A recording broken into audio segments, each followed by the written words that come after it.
Growing share of Manhattan's high-end department stores have opted to devote a portion of their real estate to drinking.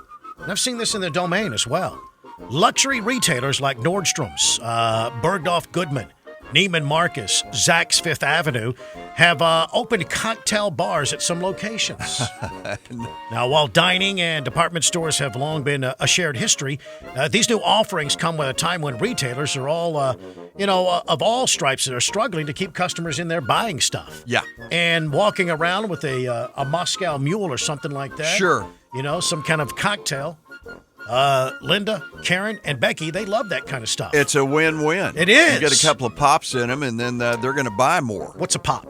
Is that like soda pop? Drink. A cocktail. You mean a cocktail? Yeah. What are you? I've just never heheard that malarkey expression from you. Are you on the Joe Biden re-election campaign? What is this? All right, we'll go with drinks. That's fine. Cocktails. Yeah. Cocktails. They're basically what they're doing is they're tapping into something that we've been warning you about. Drunk online shopping. Yes. Right? Yes. Right? And all the boxes show up the next day? Well, this is drunk in-store shopping. And it would work. It would work. I mean, alcohol's always going to be a draw. Always. I mean, they're going to put in a new hotel near us on Southwest Parkway. The first thing we think of, and one of the things they're touting, is going to have a rooftop bar. That's going to bring people in. Anytime you have alcohol as an aspect of your business, you win. You win. The Todd and Don Show. If you're getting